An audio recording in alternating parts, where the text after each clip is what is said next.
Primera de Juan 1, del 1 al 3, ¿lo tenemos? Amén.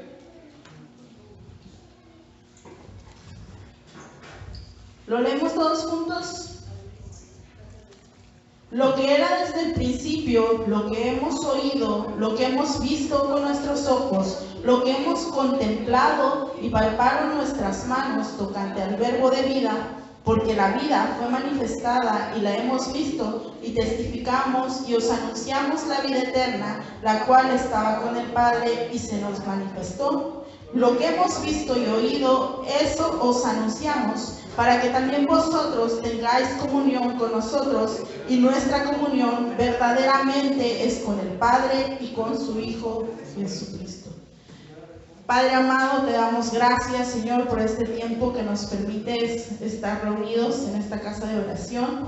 Gracias por la libertad que tenemos en tu Espíritu Santo de poder discernir las Escrituras, Señor, de poder incluso externarlas a los demás, predicarlas, Señor, aun cuando no somos merecedores de ellos, Señor. Tú nos capacitas, tu Espíritu Santo nos alienta y nos ayuda, nos da sabiduría para saber hablar a los demás, Padre amado. Te pedimos que tu Espíritu Santo se manifieste en este momento, Señor, abriendo nuestra mente y nuestro corazón, y sobre todo para llevar a la práctica lo que ahora hemos de aprender. Gracias te damos, Jesús, porque tu palabra es viva y eficaz, Señor, y en ella misma nosotros nos santificamos, porque tu palabra es verdad. En el nombre de Cristo Jesús, amén y amén. Bien, pueden tomar su lugar.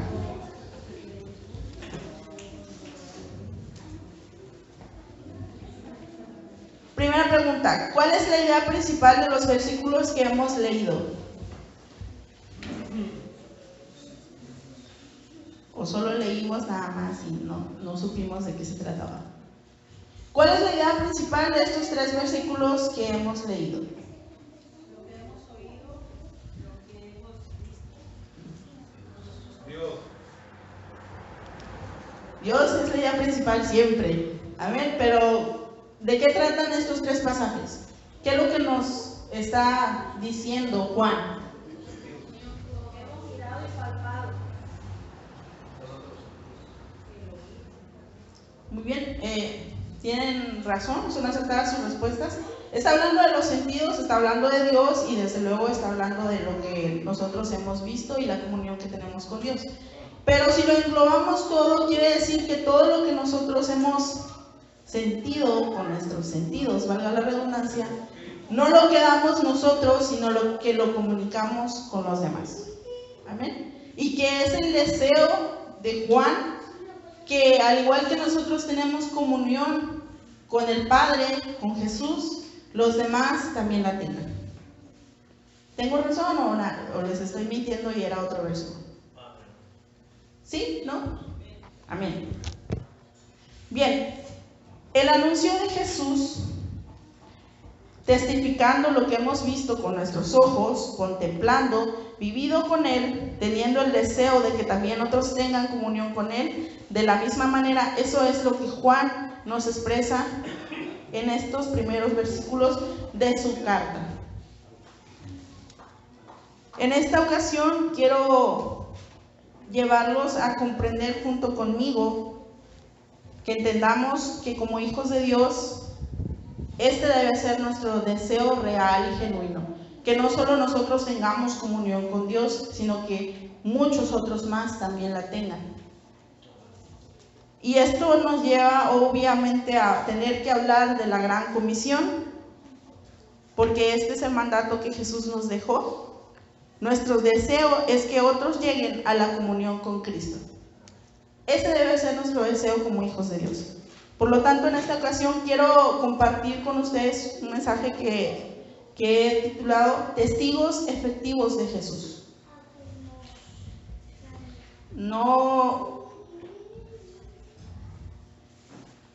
Quizás no sabemos qué significa testigos, o sí sabemos. ¿Qué hace un testigo? No es el que toca las puertas, hablo de otros testigos. ¿Qué hace un testigo? Testifica. Bueno, ¿qué es testificar? Cuenta. cuenta todo el chisme del, no, yo estaba ahí, yo vi, y resulta que no es chisme, porque por eso es testigo dentro, en los juicios, por eso se les llama a los testigos. ¿Qué fue lo que tú viste? ¿Qué probaste? ¿Qué comiste? Tiene que dar el mensaje correcto, porque el chisme no cabe como un testigo. Sí, un chisme se desvirtúa como lo acabamos de ver, justo como en el teléfono descompuesto. Sin embargo, un testigo realmente debe revelar lo que vio bajo juramento exactamente. Y no va a cambiar nada, no va a echar mentiras, él solo tiene que decir lo que en su vida, el suceso haya marcado. Entonces, ¿estamos de acuerdo con eso? Entonces vamos a hablar de cómo nosotros podemos presentarnos o ser testigos efectivos de Cristo. Efectivos quiere decir verdaderos, que realmente cumplan la tarea que se les encomendó. Porque podemos ser testigos falsos también. Aunque no debiera ser, también existen los testigos falsos. Pero esos aquí no hay. Nosotros vamos a hablar de testigos efectivos de Dios. Por lo tanto, para esto vamos a estar estudiando 3 pasajes en el Evangelio de Juan. No están muy lejos los unos de los otros. Vamos a buscar Juan, el Evangelio según San Juan, capítulo 1. Vamos a leer los 3 pasajes de una vez. Juan 1, versículo 35 al 42 primero.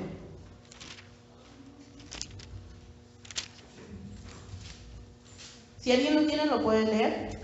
El siguiente día, otra vez, estaba Juan y los de sus discípulos, y mirando a Jesús que andaba por allí, dijo: He aquí el Cordero de Dios. Lo oyeron hablar los 2 discípulos y siguieron a Jesús. Y volviéndose a Jesús, diciendo que ese día les dijo: ¿Qué buscáis? Ellos le dijeron: Rabí, de traducido el maestro, ¿dónde mora?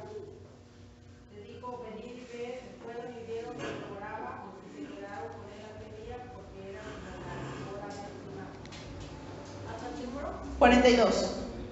Andrés, hermano de Simón Pedro, era uno de los 2 que habían oído a Juan y habían seguido a Jesús.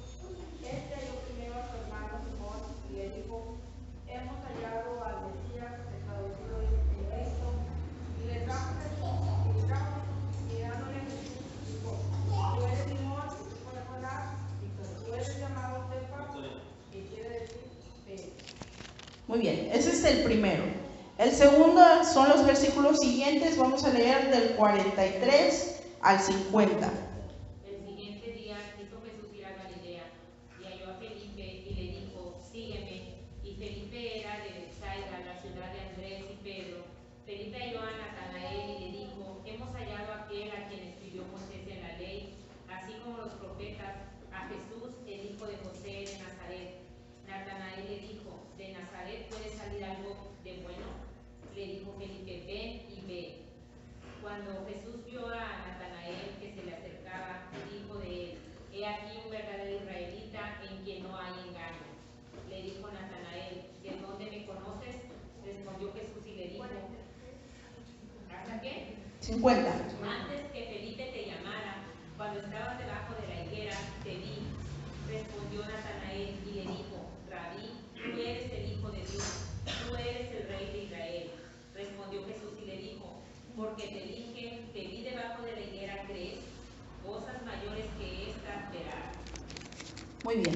Y pasamos al tercero, que se encuentra en el capítulo 4. Vamos a leer el versículo del 28 al 30 primero.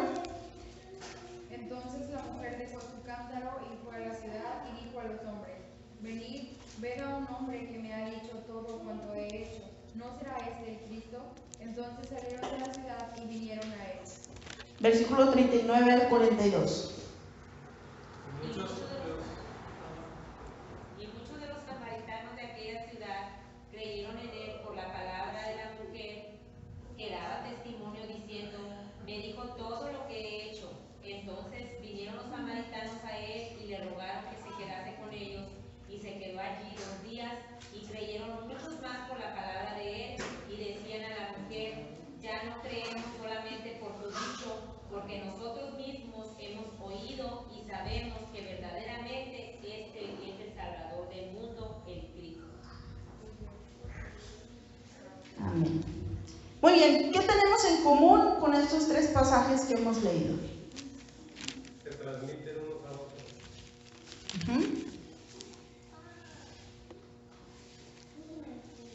¿Alguien más que quiera compartir su opinión al respecto? ¿Qué tienen en común estos 3 pasajes?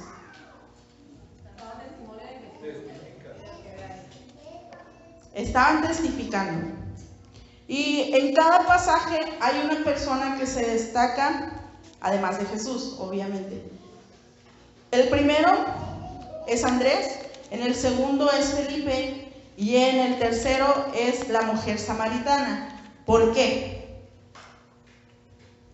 Porque ellos lo vieron. Ellos fueron los testigos que presenciaron. Porque ellos fueron los testigos, efectivamente.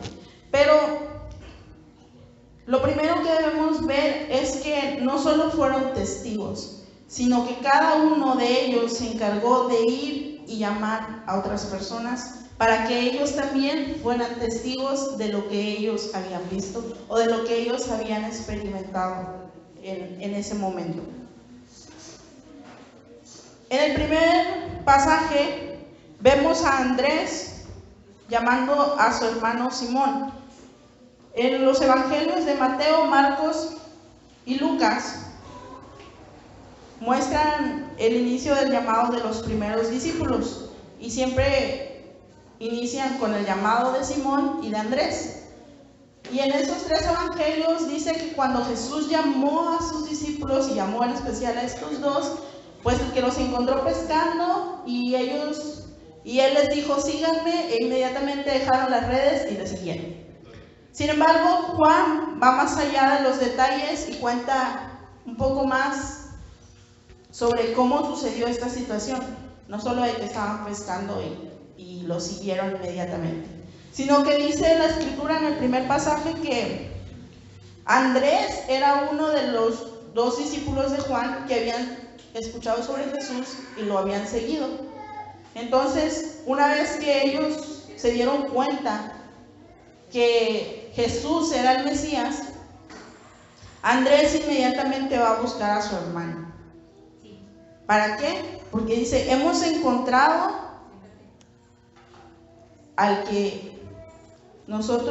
hemos hallado al Mesías, que traducido es el Cristo, le dijo a su hermano. Y lo trajo a Jesús. En los 3 eventos, aquellos que habían tenido un encuentro con Jesús lo habían reconocido como el Mesías, el Salvador. No se quedaron con ello y llevaron a otros más al mismo gozo. Fueron reales testigos de Jesús que apuntaron a otros a tener comunión con Él, como ellos lo habían experimentado en ese momento. Y si vemos, no dejaron pasar el tiempo, no fue de que, bueno, ya tuve un encuentro con Jesús, ya reconocí al Mesías, me voy a mi casa y pues a lo mejor dentro de 2 días le empiezo a hablar a la gente de lo que pasó conmigo. Sino que fue en el momento, cuando ellos habían encontrado al Mesías, inmediatamente buscaron a alguien más con quien compartir. Entonces, ¿cómo se desarrolla el proceso de ser testigos efectivos de Jesús? Número 1, testifican lo que han descubierto de Él. En el primer pasaje, pues vimos cómo Andrés le dice que halló primero a su hermano Simón y le dijo: hemos hallado al Mesías, que traducido es el Cristo. En el segundo pasaje, en el versículo 45, Felipe le dice a Natanael, Felipe se halló a Natanael y le dijo: hemos hallado a aquel de quien escribió Moisés en la ley, así como los profetas, a Jesús, el hijo de José de Nazaret. Y la mujer samaritana, en el capítulo 4, versículo 29, dice: venid, ved a un hombre que me ha dicho todo cuanto he hecho, ¿no será este el Cristo? Es decir, los tres testifican lo que han descubierto acerca de Dios. Entonces, ¿cómo nosotros como hijos de Dios podemos testificar eficientemente acerca de Jesús?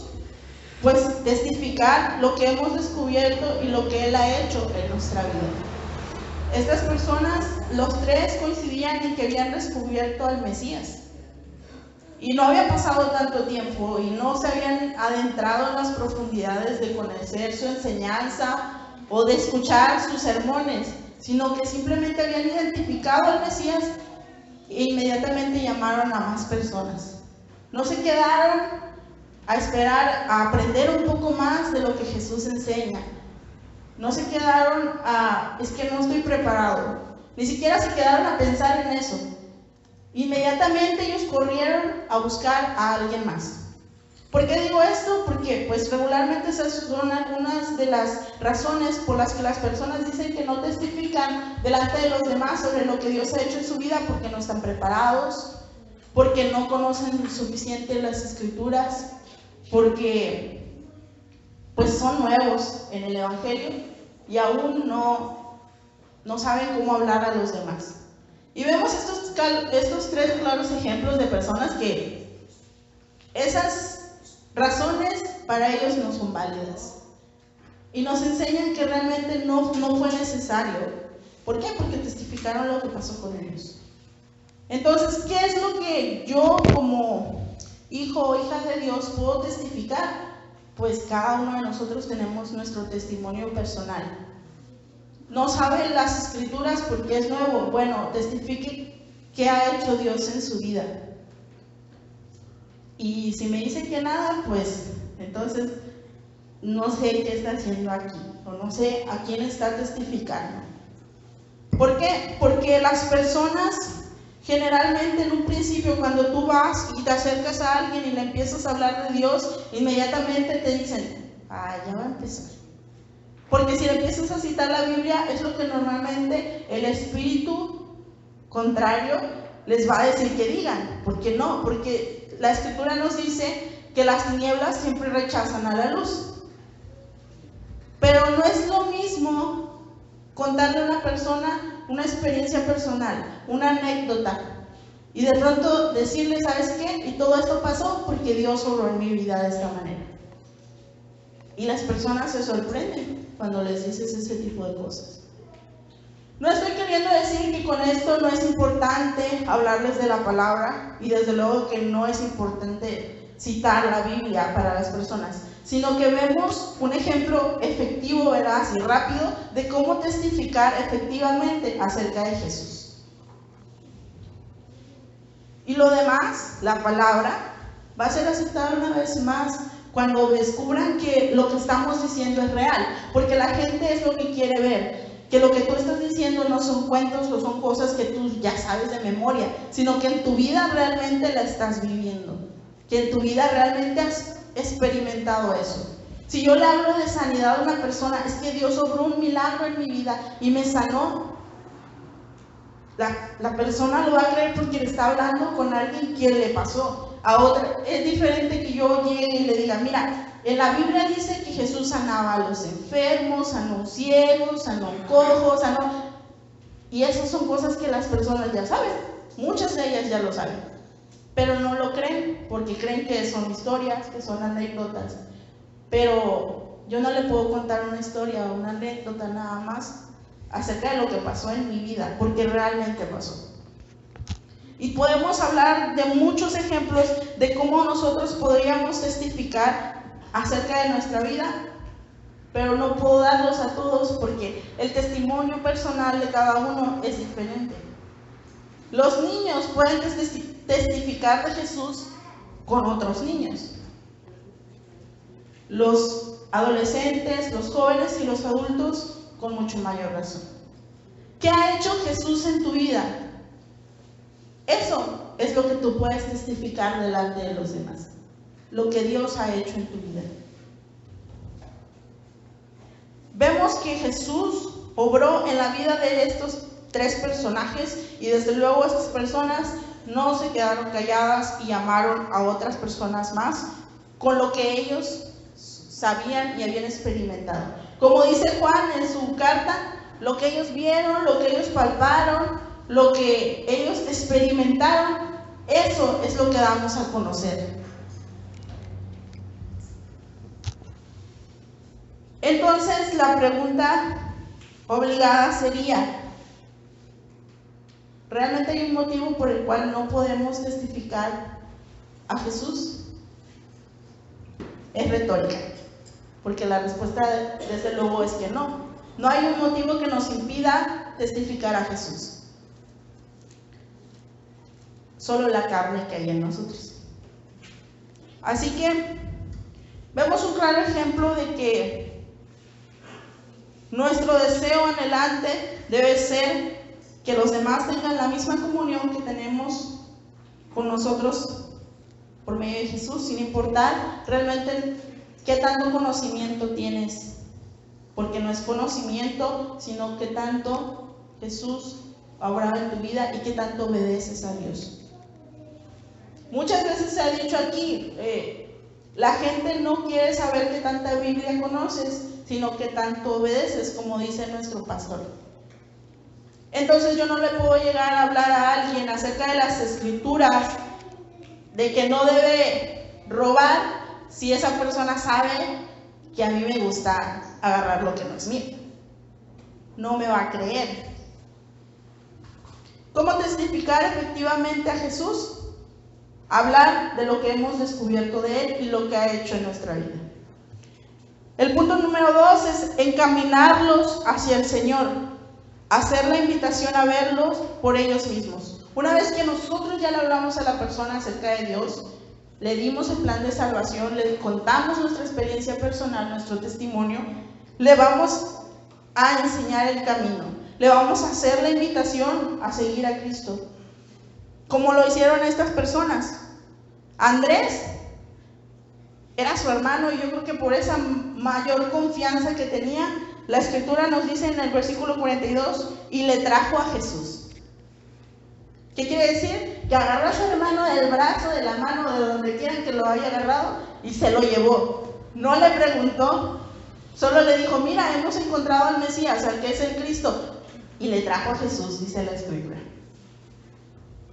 Lo encaminó hacia Jesús. Felipe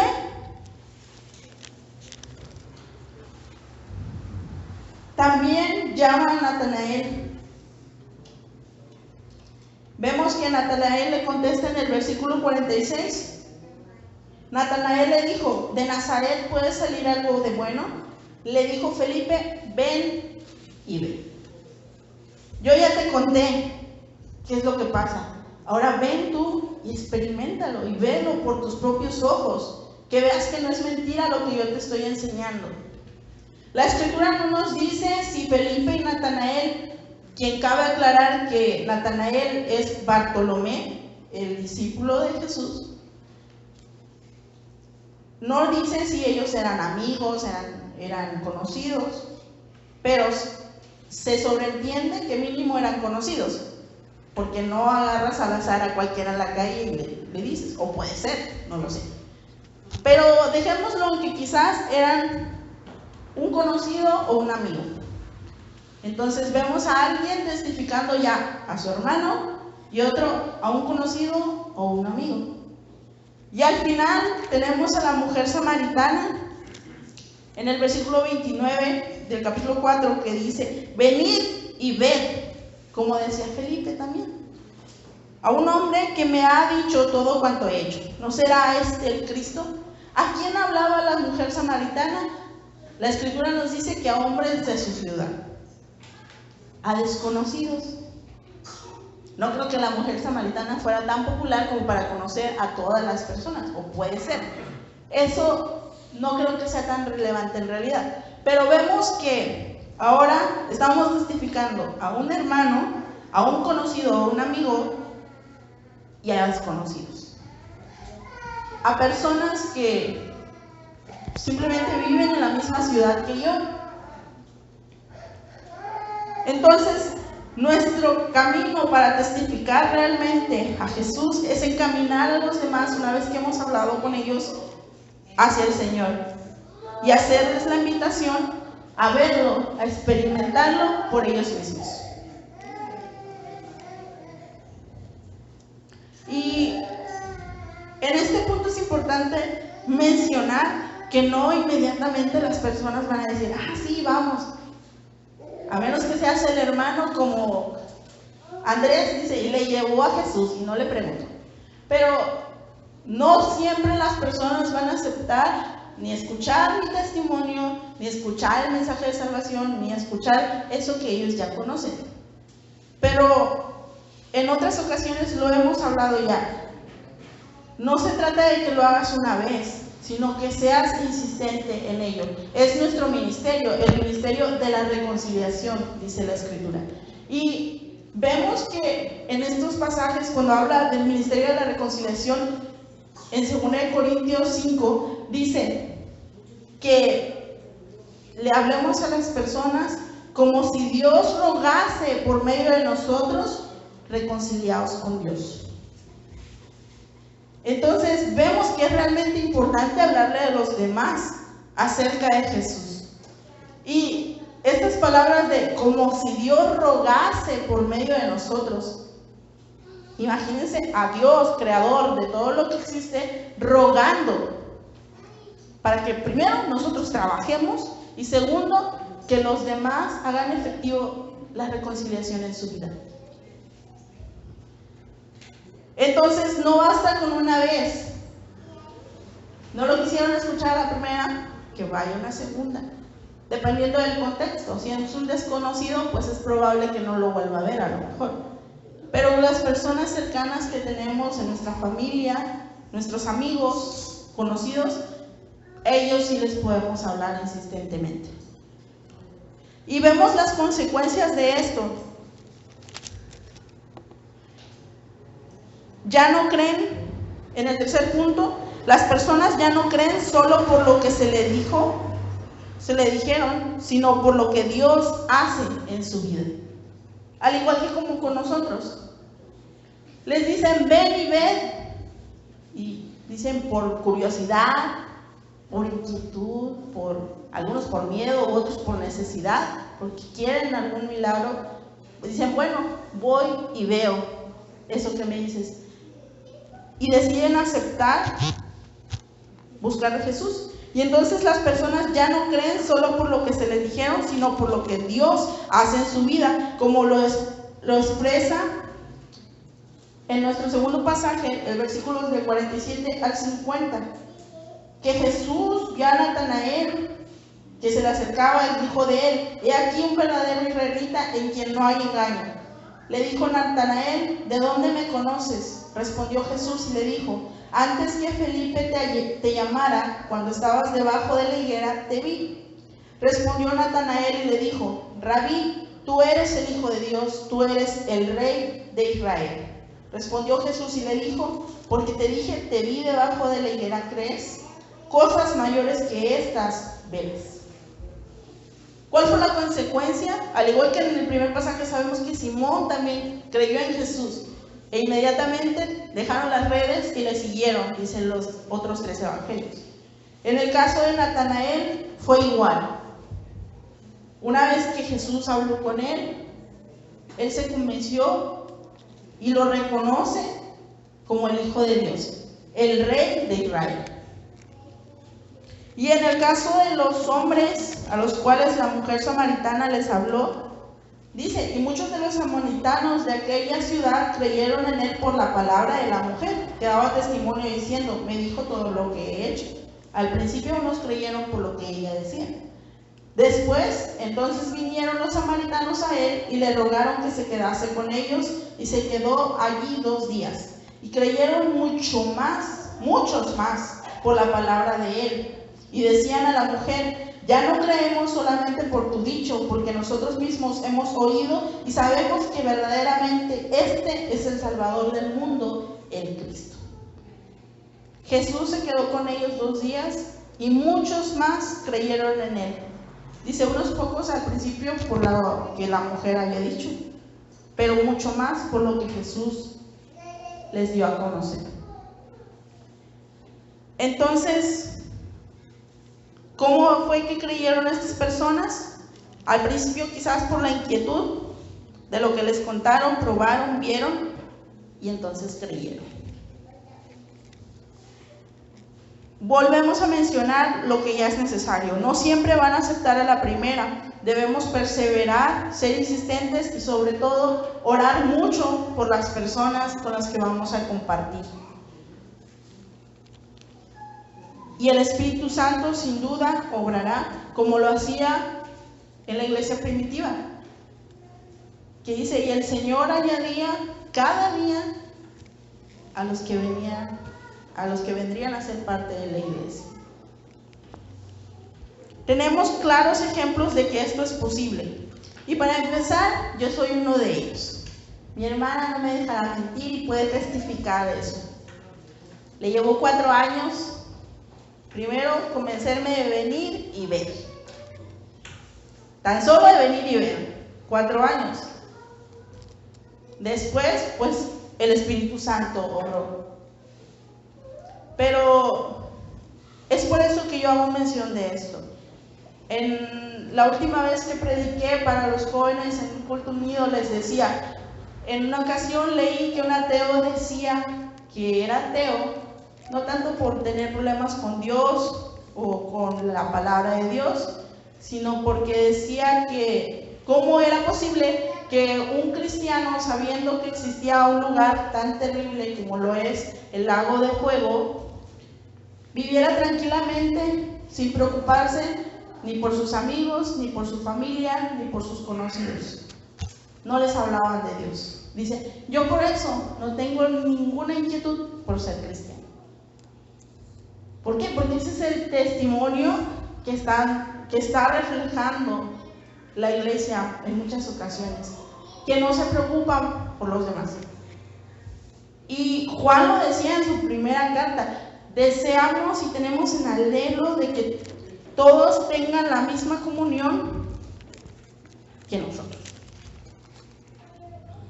Dice, lo que hemos visto y oído, eso os anunciamos para que también vosotros tengáis comunión con nosotros, y nuestra comunión verdaderamente es con el Padre y con su Hijo Jesucristo. Entonces, ¿cuál debe ser nuestro anhelo incesante?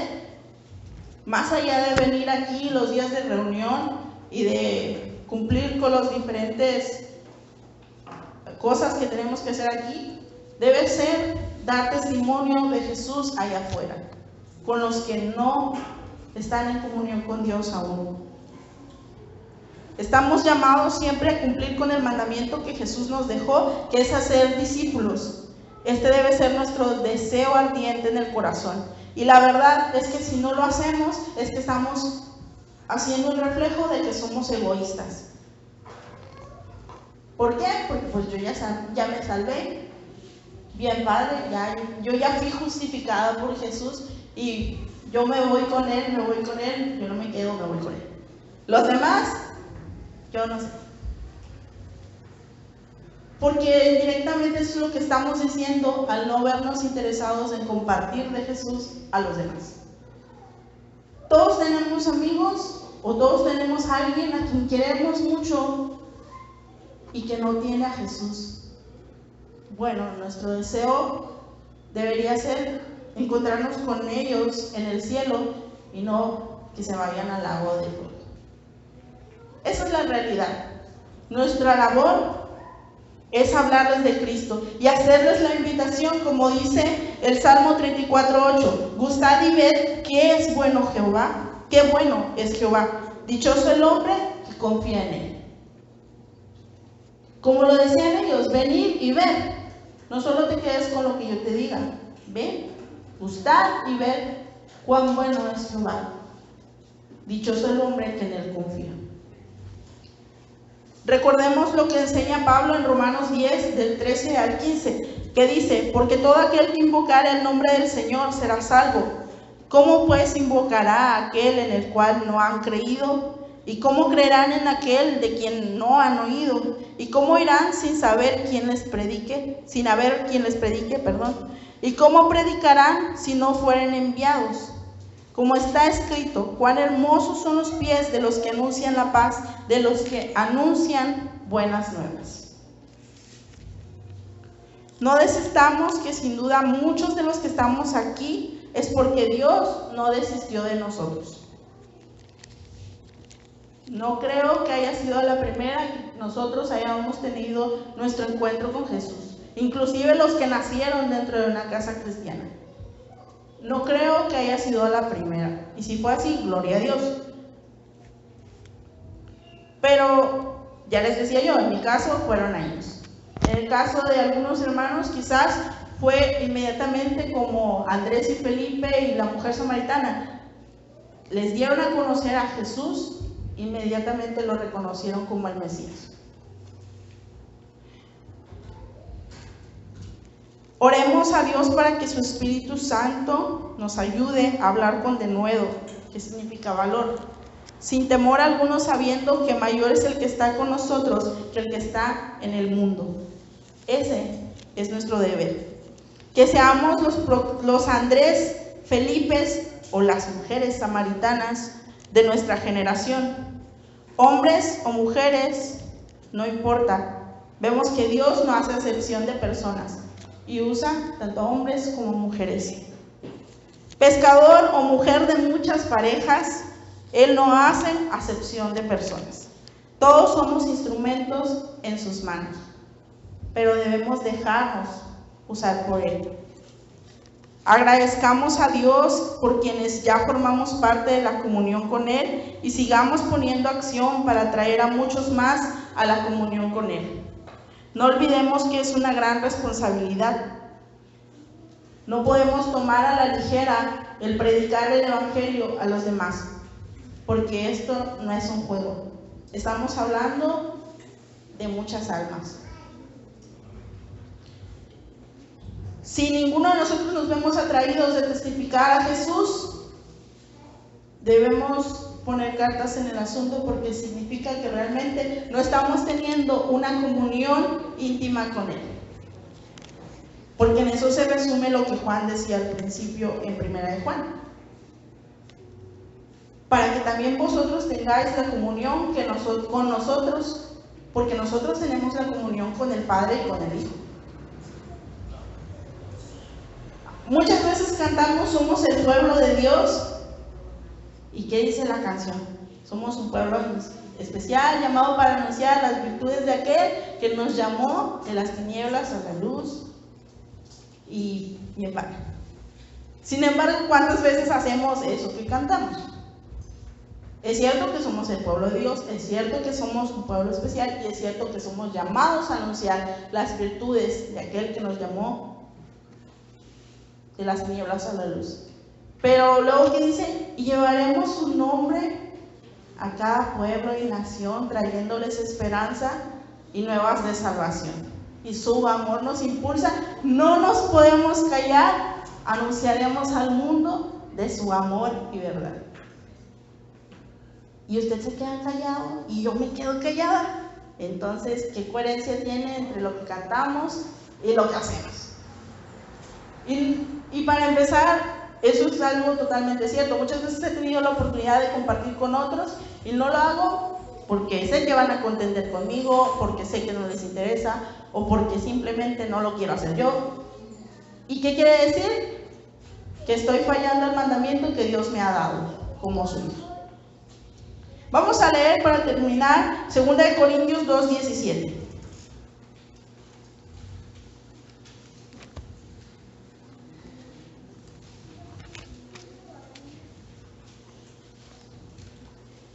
Dice la palabra del Señor: pues no somos como muchos que medran falsificando la palabra de Dios, sino que con sinceridad, como de parte de Dios y delante de Dios, hablamos en Cristo.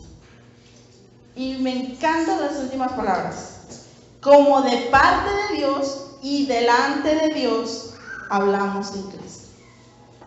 Cuando nosotros hablamos a los demás acerca de Cristo, recordemos que no solo estamos hablando de parte de Dios, sino que Dios está escuchando lo que le estamos hablando a esa persona. ¿A qué hace alusión este pasaje? A que no seamos falsos testigos. ¿Por qué? Porque de todo lo que compartamos con los demás, Dios nos está escuchando. Estamos hablando de parte de Dios, pero también estamos delante de Dios. Y de eso hemos de rendir cuentas. Les invito a ponerse de pie. Vamos a estar orando al Señor por lo que hemos aprendido y meditado en esta hora. No son cosas que no conozcamos, yo lo sé, pero sin duda el Señor nos sigue llamando y nos sigue invitando a que cumplamos la gran comisión y no la hagamos la gran omisión.